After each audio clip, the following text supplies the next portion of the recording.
Ya. Jadi kalau frekuensinya diatur 128 MHz, yang akan beresonans cuma di titik ini. Ya kan? Yang di sini dan di sini tidak akan beresonansi. Setuju? Setuju, Mas. Setuju ya? Ini bebas loh, saya belum tentu benar loh. Kalau saya salah, yang nggak setuju boleh langsung bilang nggak setuju ya, jangan ragu-ragu. Kalau sekarang saya kasih frekuensinya tidak cuma satu frekuensi, kan bisa kan? Kita bisa memberikan frekuensi itu single frekuensi, bisa juga frekuensi yang lebar. Sekarang saya berikan frekuensi dari 1200 sampai 12001 dari ini ya, 1279999 gitu, 99 sampai 01. Berarti apa yang terjadi di sini? Yang akan beresonansi adalah satu titik di sini, satu titik di atasnya, dan satu titik di bawahnya. Betul? Betul. Inilah nanti yang kita sebut slice thickness. Ketebalan slice itu diatur oleh lebar, ini lebar frekuensinya berapa? Dari 99 ke 01, berarti 3 MHz gitu ya. Kita sebut juga nanti transmitter bandwidth. Ini nggak bisa kita atur ya, kita ngatur nanti di slice. Makanya muncullah grafik ini, gambar ini. Oh, ketemulah kalau saya mau melakukan eksitasi slice 1, maka saya harus atur frekuensinya sebesar F1. F1 tidak akan mengeksitasi slash 2. F1 juga tidak akan mengeksitasi slash 3. Kenapa? Karena mereka tidak saling beresonansi. Frekuensinya tidak match. Begitu. Terus ngatur slash thickness gimana? Ngatur slash thickness, ya tinggal diatur, saya mau tembakkan RF-nya dari berapa sampai berapa ya. Range-nya itu kita sebut sebagai bandwidth. Oke, tapi nanti jangan salah sangka, bandwidth yang di sini adalah transmitter bandwidth. Sementara kalau di alat MRI, biasanya kita tidak bisa ngatur ini ya. Yang kita atur biasanya adalah receiver bandwidth. Tapi konsepnya mirip. Bandwidth adalah lebar spektrum frekuensi. Nggak usah susah-susah. Jadi yaitu frekuensinya itu rentangnya dari angka berapa sampai berapa sih gitu.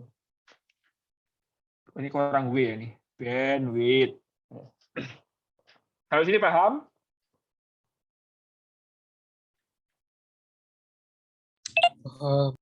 Paham ya? Kalau paham, saya kembali ke pilihan dari teman-teman sekalian tadi mengenai silikon pulsa. Itulah kenapa disebut GS. Ingat tadi gradien tadi, itu hanya dinyalakan pas RF-nya mau ditembakkan. Jadi mau dapat size yang mana? Size yang tengah, ya hanya diaktifkan untuk size tengah, gitu ya. Mau size yang samping, ya ini diaktifkan lagi, tapi frekuensinya digeser ke yang samping dan seterusnya. Tapi kata kuncinya di sini adalah radiofrekuensi untuk eksitasi ini ditembakkan berbarengan dengan gradient slice supaya hanya slice yang kita inginkanlah yang akan menghasilkan sinyal. Gitu ya. Waktu kita tidak banyak, mungkin kita secepatnya. Nah, kemudian dilanjutkan lagi dengan ini setelah GS ini apa nih? Kalau Mas, kita lihat dari kiri kanan, punten Mas, yang apa? Ya? slide-nya kayaknya belum berganti. Mas, Gimana, slide-nya Mas? Belum berganti slide-nya. Oh, saya sharingnya presentasi, saya sharingnya screen harusnya. Wait. Wah, saya sekarang ini ya, bukan host lagi saya soalnya. Jadi saya nggak bisa ini. Boleh di back kembalikan saya jadi host nggak? Masih bisa recording nggak ya? Oke, maaf.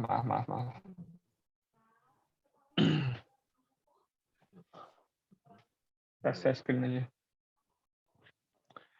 Sekarang udah ganti belum? Kembali ke ini ya. Sudah, Mas. Udah ya.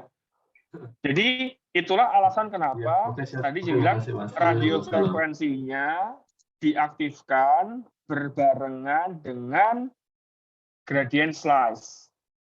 Karena hanya agar si radio frekuensi tadi hanya mengenai slice yang kita targetkan gitu ya.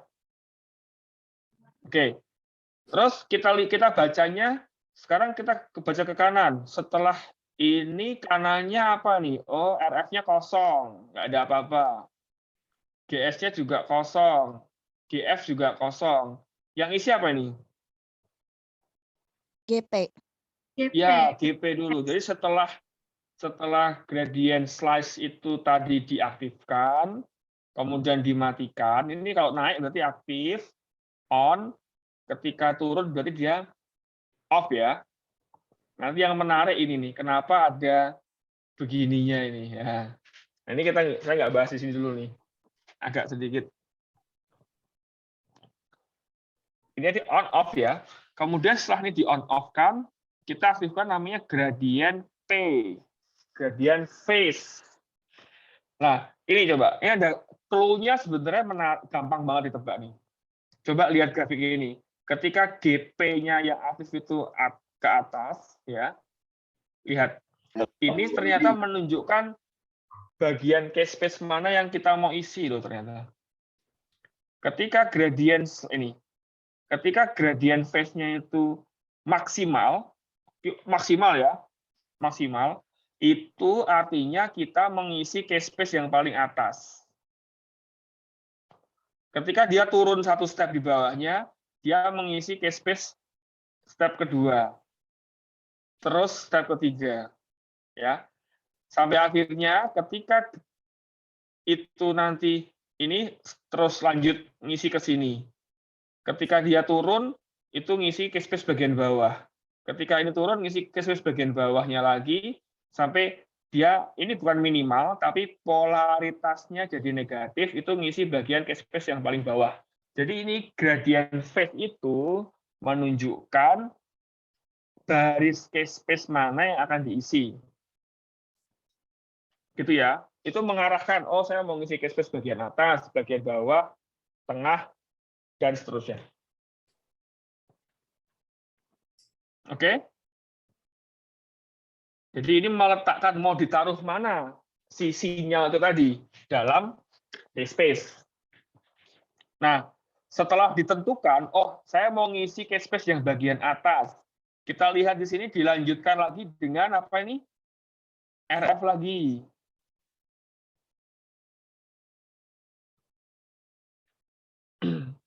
Sekarang ini RF apa nih? 180 derajat. Jadi fungsinya untuk refocusing. betul, refocusing.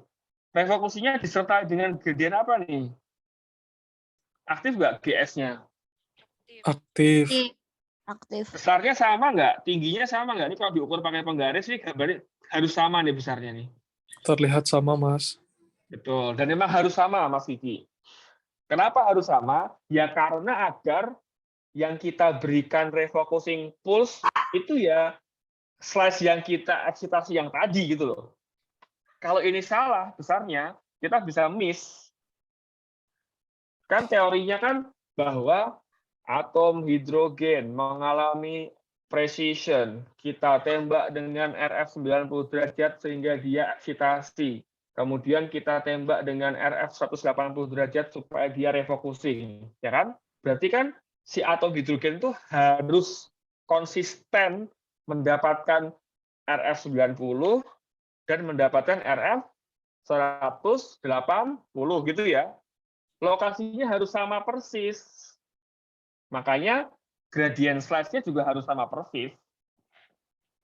Oke. Tolong ini dicatat baik-baik karena nanti ini adalah konsep dasar memahami fenomena flow void. Pernah dengar flow void effect? Belum, Mas. Belum pernah dengar? Mudah-mudahan didengar hari ini ya. Hari ini sih dengarnya. Nggak apa-apa. Tapi spesial loh yang ini ya. Oke, jadi harus sama nih. Udah? Apakah sudah muncul echo sampai sini? Belum ternyata. Kita lihat ini belum echo, tadi baru free induction decay. Belum muncul echo. Selanjutnya kita ke kanan. Ayo kita ke kanan lagi, bacanya. Ada RF lagi nggak di sini? Tidak ada. RF udah berhenti ya. Ada GS lagi nggak di situ? Nggak ada. Ada. Ada. Yang ada apa? F. Ya. Frekuensi. Gradient frekuensi. Kita lihat yang kita tarik garis vertikal ke bawah, GF ini berbarengan dengan apa? Spin echo. Berbarengan dengan echo. Makanya gradient frekuensi disebut juga dengan nama gradient read out. Karena tugasnya dia adalah ini menangkap echo-nya. Jadi ketika echo ditangkap, itu pas gradient frekuensinya diaktifkan. Oke? Pas gradient echo. Nah, ini clue di sini. Tadi kan GP ini kan menunjukkan lokasi cache space-nya ya. Kalau dia minimal di sini, berarti itu artinya mengisi cache space dari ujung bawah gitu ya. Nah ini nanti menunjukkan ini. Kalau saya dari sini polaritasnya itu dari positif, ini naik dulu aja positif nih. Ya. Kemudian saya on ke sana, itu artinya cache space-nya itu echo-nya ngisinya ke sini nih. Ya, ke sana. Oke. Nanti teman-teman akan lihat suatu ketika GF itu posisinya akan begini. Di bawah ini. Kalau di bawah, berarti dia ngisinya dari kanan ke kiri. Gitu. Jadi echo itu kan sinyal tuh, kita tangkap. Nangkapnya dari kapan? Dari kiri, kan echo nih, ditangkap ya. Nah, di sini. Berbarengan dengan diaktifkannya gradient frekuensi. Oke? Kira-kira sampai titik ini ada gambaran walaupun samar-samar, it's okay.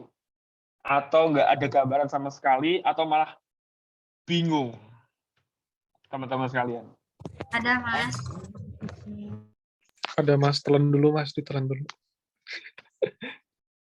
Kalau dulu ya, it's okay. Memang ini akan bingung. Ini hari pertama ini nggak akan, kita nggak paham.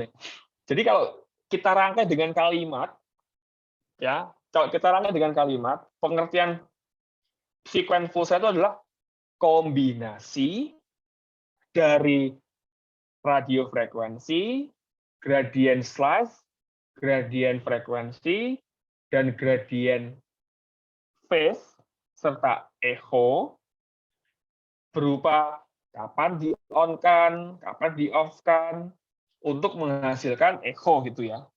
Jadi ini akan menghasilkan banyak kemungkinan yang tak terbatas. Bayangkan mungkin teman-teman ada yang suka musik, kita punya tangga nada, do, re, mi, fa, sol, la, si, do gitu ya. Ini gitu. Ini kan berarti kan saya bisa memodifikasi susunan ini menjadi banyak kemungkinan yang tak terbatas kan? Betul nggak sih? Contohnya begini. Ini tadi kita ulang, karena kan nggak mungkin nih saya harus menggambarkan sampai ujung. Karena proses ini akan diulang-ulang sebanyak berapa kali? 256. Dan 256 itu adalah apa?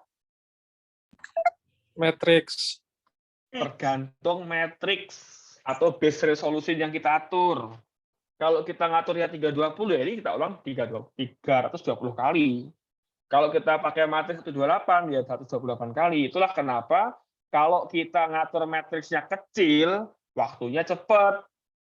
Tapi kalau kita ngatur matriksnya tinggi, waktunya jadi lama. Gitu ya. Nah, ini diulang lagi nih. Memang harusnya menggambarnya ke kanan ya, tapi karena tidak mungkin menggambarkan 256 kali, diulang lagi, balik lagi ke sini. Oke? RF-nya diulang dengan urutan yang sama. Jadi sekuen itu adalah ini ya, urutan sebenarnya. Jadi makanya full sekuen itu urutan. Siapa yang jalan dulu? RF dulu. Siapa yang kemudian? GF. Siapa yang kemudian? GP gitu ya. Jadi urut-urutannya itu seperti itu. Diulang ke sini, tetapi satu yang tidak semua tidak berubah ya. RF-nya tetap, GS-nya tetap, GF-nya tetap, tapi gradient phase itu berubah-ubah. Karena tadi kita harus ngisi case space yang atas, bawah, bawah, bawah, turun, turun, turun. Maka biasanya untuk istilah gradient phase digambarkan dalam bentuk seperti tangga begini. Ini artinya dalam setiap perulangan atau iterasi, dia tuh berubah-ubah. Sementara GS, GF, RF tetap. Oke? Oke. Saya ke sini sekarang. Nah, secara hardware, secara perangkat keras, memang gradien itu ada wujudnya. Di dalam magnet ada wujudnya, tadi yang saya gambarkan tadi. Ada yang hijau di sini, ada yang merah, ada yang biru ya. Nah, ini secara hardware bentuknya itu. Kita sebut juga gradien yang biru ini gradien Y, gradien yang hijau itu adalah gradien Z, dan gradien yang merah adalah gradien X. Itu dari sisi lokasinya. Tapi dari sisi fungsi tergantung. Oke, saya mau tanya sedikit ini. Kalau saya mau bikin irisan aksial, berarti GS-nya adalah gradien yang hijau. Bayangkan ini magnet ya. Magnetnya ke sana ya. Kepalanya berarti di sumbu Z ini ya, kali gitu. Kalau saya mau membuat irisan aksial, berarti GS-nya adalah yang hijau, merah, atau biru. Hijau. Yang diam artinya setuju atau bingung. Setuju. Oke. Kalau kita mau bikin irisan sagital, pasien supine, berarti GS-nya yang merah, biru, itu enggak ya berarti ya? Merah atau biru? Merah. Betul. Kalau saya mau bikin potongan koronal, berarti yang GS adalah yang Biru. Biru. biru. Nah, si gradien ini ternyata tidak bisa di-on-kan berbarengan. Ya, sebenarnya bisa dengan kombinasi ya. Untuk bikin potongan oblik, kalau mau bikin oblik, itu berarti, contoh sagittal oblik, itu gradien merah dan biru diaktifkan berbarengan, setengah-setengah kekuatannya. 50% merah, 50% biru. Jadi nanti jadi miring gitu. Kalau mau bikin axial oblik, Kalau 3D, Mas? Nah, ini nanti terjadi ini ya, next-nya ya. Di slide terakhir saya tentang 3D. Oke, makanya karena kita secara hardware punya 3, gradien ini nggak bisa jalan berbarengan, bergantian. Kalau yang hijau sudah dipakai buat GS, makanya nanti phase encoding-nya nggak bisa HF lagi gitu-gitu ya. Nah, tapi itu nanti di parameter, saya nggak bahas ini. Semoga teman-teman di sini cukup paham. Sekarang kita masuk ke sini.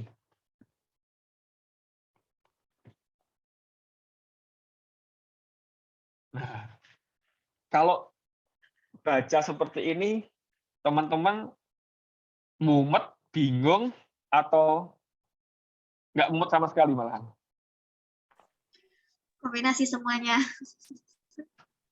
Ini maksudnya apa sih? Ini maksudnya Oppo ini ya, Turbo Flash CIS. Memang ini kebetulan saya harus menggunakan nama Siemens ya. Nah, ini bayangkan seperti halnya kita itu lagi di acara kumpul-kumpul keluarga besar, kemudian ketemulah, kok ada siapa itu saya nggak kenal. Terus kita nanyalah ke orang tua kita, Pak, itu siapa? Oh, itu namanya Susi katanya. Misalnya Kak gitu ya, itu apa? Oh, itu namanya flash. Puas nggak jawaban seperti itu? Enggak. Enggak. Harusnya jawabannya apa? Oh, itu namanya Susi. Susi itu adalah anaknya, keponakan, adiknya Pak Demu gitu. Pas nggak kalau begitu? Baru kita, oh oke ya gitu kan? Jadi kita memang saat ini kita itu nggak dibodohi ya, tetapi dibagongkan dengan istilah-istilah sekuens yang bermacam-macam.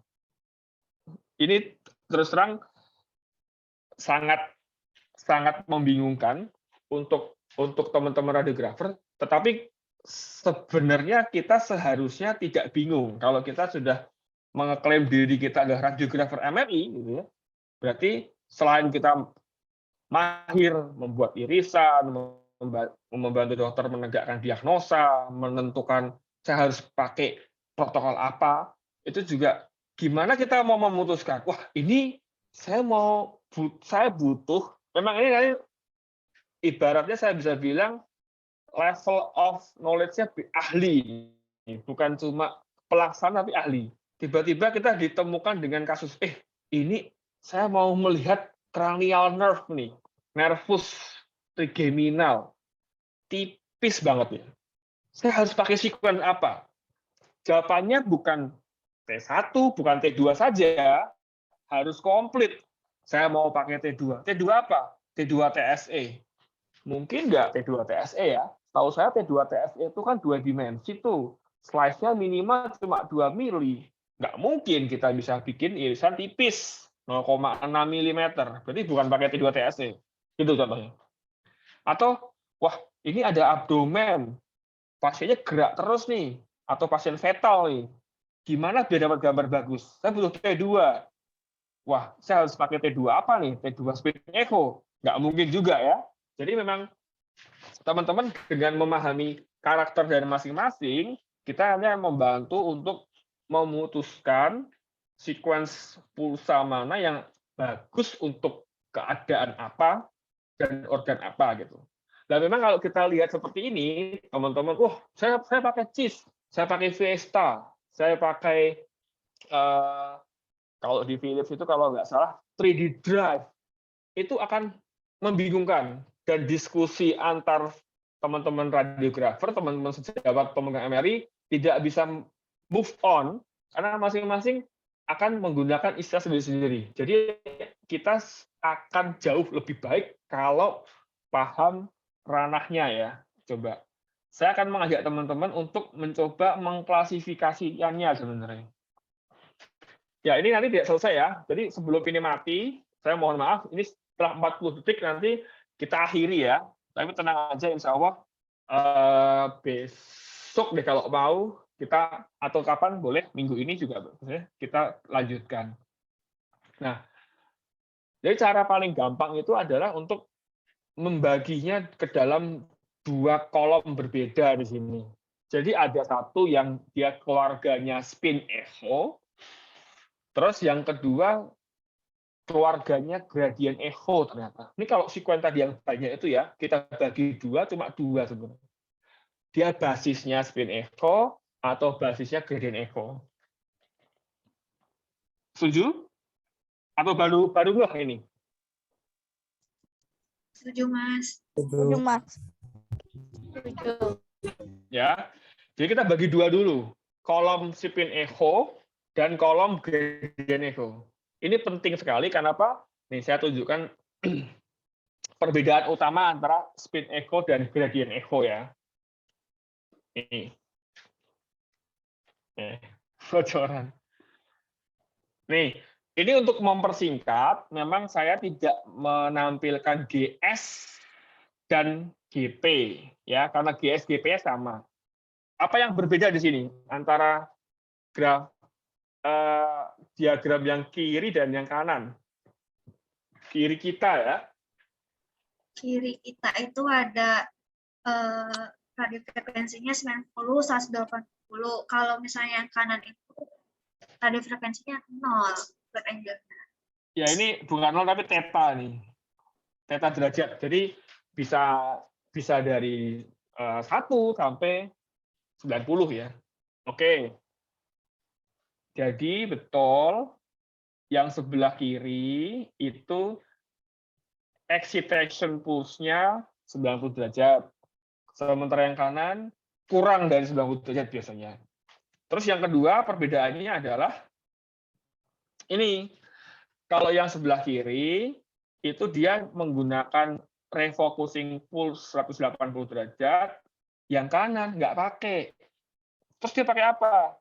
Ternyata refocusingnya menggunakan ini nih, menggunakan GF yang awalnya dia diaktifkan dengan posisi minus, kemudian di-on-kan kebalik gitu, kemudian di-on-kan lagi tapi dengan posisi plus ke sana.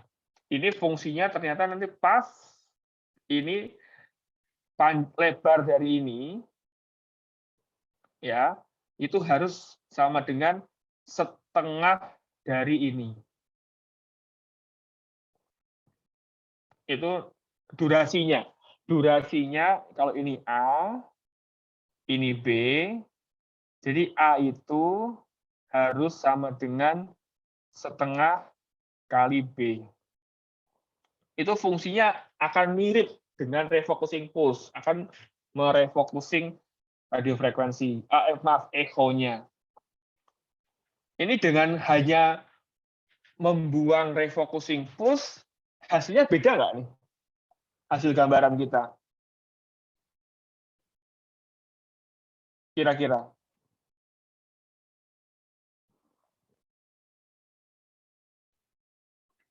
Beda nggak kira-kira? Tapi tidak signifikan. Tuh, berbeda tapi tidak signifikan. Seberapa signifikannya? Nah, kita lihat ya. Jadi ini baru satu variasi ya. Ini baru satu variasi. Variasinya itu cuma tadinya ada 180, terus ini dibuang. Ya, baru itu aja variasi.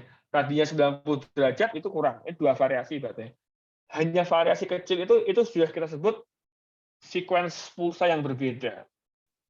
Makanya ternyata memang kalau kita ngomongin hanya variasi sekecil itu aja jadi sequence yang berbeda, berarti memang sequence pulsa itu bisa tak terhingga banyaknya nanti. Dan memang sampai sekarang terus berkembang terus ya. Nggak ada habisnya memang. Oke, kita lihat hasil gambarnya. Siapa yang setuju bahwa gradient echo itu hanya bisa untuk membuat gambaran pembobotan T2?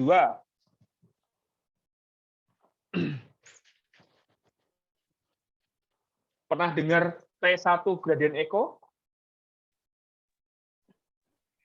Di layar T1 tapi masih itu GRE. Gimana, Mas Kiki? Iya, kalau di gambar ini dari TITR-nya sih GRE-nya kayaknya T1 nih. Yes. Betul. Dua-duanya itu dilihat dari image-nya aja ini T1 ya. Gimana sih kok T1? Ya, white matter-nya hyperintens, gray matter-nya lebih hypointens, CSF-nya hypointens. Dua-duanya ini kita sebut memang pembobotan T1. Kalau kita lihat dari ciri-ciri yang selanjutnya, TR-nya 350, pendek. T-nya 2,7, pendek. Ya. Sebelah kanan, TR-nya 600, T-nya 6,4. Dua-duanya pendek juga gitu ya. Tapi kok 350 ya? Kok beda banget ya? Kan? Coba teman-teman perhatikan, ada yang menarik di sini. Jangan cuma kontras jaringannya, tapi tadi saya sempat mencantumkan fenomena flow void. Ada yang enggak? Ini kalau saya kasih hadiah itu mungkin langsung semangat nyari, tapi saya nggak siap hadiah nih. Ada yang beda nggak? Temukan perbedaannya. Satu dulu deh. Kalau yang sebelah kiri kita gambarannya lebih tajam, Mas. Ya, itu sebenarnya karena matriks ya. Lihat, yang ini 320, yang ini 384. Itu kenapa dia lebih tajam. Tapi ini tidak Itu ada berhubung. Mas Wahyu, itu ada vaskuler dari cerebri media itu. Iya, Di wah Mas Dedi ini sangat anterior. peneliti nih. Harusnya Mas Dedi jadi radiolog ini Mas. Betul sekali. Jadi ini vaskulernya hiperintens ini. Ini pas kontras ya? Pertanyaannya gitu. Ya, di sini vaskulernya hiperintens. Yang sebelah kanan Hipo. hipo. Ini kalau ini apa ya? Apakah jangan-jangan ini pas kontras? Ternyata bukan, teman-teman sekalian. Ini kita sebut, nah ya tadi. Karena yang sebelah kiri ini sequence gradient echo, yang sebelah kanan adalah sequence spin echo. Kok beda banget ya? Secara kontras jaringannya sama-sama T1. Secara ketajaman, oke, itu masalah parameter ya, masalah matriks dan resolusi sama FOV. Tapi yang saya garis bawahi adalah perbedaan mendasar dari sifat GRE dan spin echo. Ternyata tadi, ini yang kita sebut istilah flow void effect. Adanya hilangnya sinyal pada jaringan yang mengalir. Jadi betul, ini adalah sinyal vaskularnya hilang karena dia mengalir, teman-teman sekalian. Semua yang bergerak itu akan punya sinyalnya hilang di sini. Itu hanya terjadi pada spin echo. Ternyata tidak terjadi pada gradient echo. Kenapa sih bisa begitu? Jadi jawabannya itu ya, pada gradient echo, darah yang mengalir, dan semua TFF juga bisa ya, semua yang mengalir. Boleh darah, boleh cerebrospinal fluid yang dia mengalir, dia akan tetap hiperintens. Sementara pada spin echo, darah yang mengalir, CSF juga yang mengalir, itu bisa mengalami namanya flow void. Jadi kelihatan hipointens atau gelap. Thank you, Mas Rudi. Sorry, Mas, saya nggak siapin apa-apa, Mas. Tapi pengamatannya kejam nih. Gak apa-apa, terima bisa? kasih juga. Ya, Terima kasih kita belajar barengan. oke, sip. Jadi kenapa sih bisa begitu? Nah, ternyata juga yang kedua, memang kalau kita mau pakai gradient echo bisa. Kita jadiin T1, bisa juga. Tapi kombinasi TAT-nya jauh lebih pendek daripada ini. Nanti kita bahas yang selanjutnya ini ya, parameternya. Nah, ini lebih jelas lagi di sini. Ini kelihatan banget ya MCA ya, mid cerebral arterinya sama posterior cerebral arterinya di sini masih hiperintens semua di sini. Seolah-olah ini pakai kontras ya gitu. Tapi sementara yang spin echo kelihatan dia hitam, flow void. Hal yang cukup apa ya ini kok putih gitu ya. Ternyata itu kenapa sih? Ya itu karena kalau kita lihat nggak cuma di brain loh, teman-teman sekalian. Kalau ada yang memperhatikan baik-baik, coba lihat baik-baik. Ini ya, ini T2 yang kita selalu pakai turbo spin echo, ya kan? Sagittal atau belakang kiri. Lihat di sini, ada hitam-hitam di sini nih, hitam di sini. Kalau ada yang nggak, ini hitam lagi di sini. Oke. Fotonasial juga ada ini hitam-hitam di sini. Hitam juga di sini. Ya, itu apa sih? Yaitu karena CSF flow. Karena flow yang tadi mengalir, dia nggak diam, maka akan muncul fenomena flow void effect itu. Ada yang tahu nggak nih? Kalau dihubungkan dengan kan kita kan sebenarnya lagi mau mencari, oh begitu. Tapi karena kita sudah mahir nih ibaratnya nih, terus coba deh hubungkan ini dengan sekuen pulsa. Oke, ada yang bisa mengira-ngira nggak nih kenapa? Bocoran.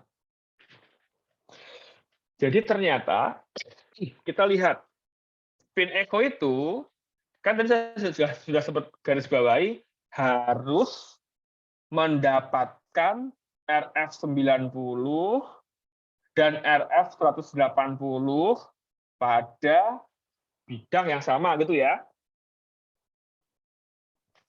Setuju nggak? Setuju, Mas. Ya, Mas. Ya. Ini harus mendapatkan keduanya. Jadi si atom hidrogen itu dia harus kena RF90 dan dia juga harus kena RF180 agar menjadi sinyal, agar muncul echo. Sementara kalau yang gradient echo, dia nggak butuh RF180, dia cuma butuh dikenai RF excitation pulse, udah itu aja. Dia udah dapat echo dengan itu. Kita lihat